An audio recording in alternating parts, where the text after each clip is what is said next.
अभी जो खबरें मिल रही हैं उसमें ये बताया जा रहा है कि पाकिस्तान भारत के ख़िलाफ़ फिर किसी बड़ी साजिश की जो है कोशिश कर रहा है। पुंछ के इलाके में भारत के अपोजिट जो है वो कई गांवों को खाली कराया गया है और हथियार और सेना के अतिरिक्त जवानों को वहां पे तैनात किया जा रहा है। कई गांवों को खाली भी करा लिया गया है। पाकिस्तानी के सैनिकों की ये जो हरकत हो रही है, ये कुछ इनके इरादे नेक नज़र नहीं आ रहे हैं। जो जानकारी मिल रही है, पुंछ ज़िले के करमाड़ा और देवघर सेक्टर के ऊपर पाकिस्तानी इलाके में जो जगह है उसका नाम है तोती पीर। वहाँ पर जो है डिप्लॉयमेंट उसने बढ़ाया है और वहाँ के गांव खाली करा लिए गए हैं और काफ़ी फ़ौजी हलचल देखने को मिल रही है। कई दिनों से पाकिस्तानी सेना जो है नियंत्रण रेखा के नज़दीक सेना का जमावड़ा बढ़ा रही है और आधुनिक हथियार इकट्ठे कर रही है। अब ये पता नहीं चल रहा है कि वजह क्या है, क्योंकि वहाँ पे हेलीकॉप्टर और बुलेट प्रूफ गाड़ियों को भी वहाँ पे तैनात किया गया है या लाया गया है। जो लोगों ने या इंटेलिजेंस सूत्रों ने देखा या फ़ौज के सूत्रों ने देखा है कि वहाँ पर जो है पीर इलाके में काफ़ी ज़्यादा डेवलपमेंट फ़ौज का किया गया है, गाँव को खाली कराया गया है। तो गाँव को खाली कराना और इस तरह की इक्विपमेंट या मशीनरी को लाना क्या दिखाता है? उम्मीद तो नहीं कि पाकिस्तान की कोई मेजर लड़ाई की मंशा है, लेकिन जहाँ तक ये कहा जा रहा है कि वहाँ पे पाकिस्तानी सैनिकों की हरकत जो है वो एक ट्रेनिंग के लिए तैयारी कर रही है, जिसमें वो कह रहे हैं कि कोई इंटरनेशनल युद्धाभ्यास या वैश्विक स्तर पर होगा, जहाँ पे 3-4 देशों की सेनाएं मिलकर युद्धाभ्यास करेंगी। तो अब ये पता चलेगा कि जैसे जैसे डिटेल आएंगे कि पाकिस्तान क्या कोशिश कर रहा है उस इलाके में, उसकी क्या मंशा है। लेकिन आपको याद होगा कि पिछले हफ्ते इंडियन आर्मी के चीफ जनरल नरवणे ने विज़िट किया था लाइन ऑफ कंट्रोल पर और ये कहा था कि फ़ौजें वहाँ सतर्क हैं और कुछ और वहाँ पे रीडिप्लॉयमेंट किए गए या एक्स्ट्रा रीइंफोर्समेंट भेजा है।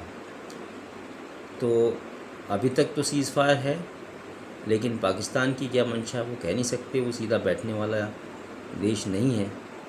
तो समय के बाद ही पता चलेगा कि क्या डिज़ाइन है। लेकिन जहाँ तक अभी खबरें पाकिस्तान से आ रही हैं कि वो कोई मिलिट्री एक्सरसाइज की तैयारी कर रहा है, इसलिए गाँवों को खाली कराया गया है ताकि उस एरिया को वो इस्तेमाल कर सके ट्रेनिंग के लिए और युद्धाभ्यास के लिए।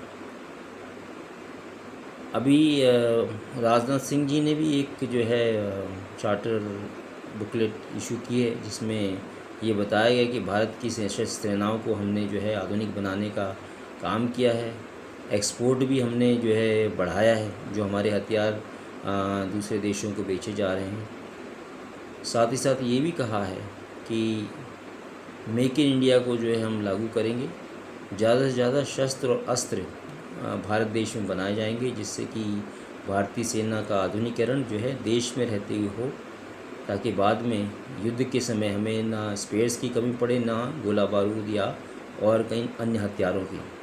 लेकिन देखना है कि फ़ौज के लिए कितनी डेवलपमेंट का वो कार्य करते हैं। साथ साथ जो वेलफेयर स्कीम्स हैं जो सर्विंग और नॉन सर्विंग रिटायर्ड सोल्जर्स के लिए करनी है, उसके लिए उन्होंने क्या किया है, ये विशेष ध्यान देने की बात है, जिसका उल्लेख उस बुकलेट में नहीं है। तो समय के साथ साथ सरकार भी जो है अब चेत रही है कि आगे क्या करना है। लड़ाइयों के दौरान तो फ़ौज काम करती ही है, शांति काल में भी फ़ौज का ट्रेनिंग होते रहना चाहिए, उनको जो वेलफेयर है वो मिलते रहना चाहिए। पीस टाइम में जो सोल्जर्स अपने कैंटोनमेंट में रहते हैं, उनका वेलफेयर इस कोविड काल में बहुत ही ज़्यादा ज़रूरी है।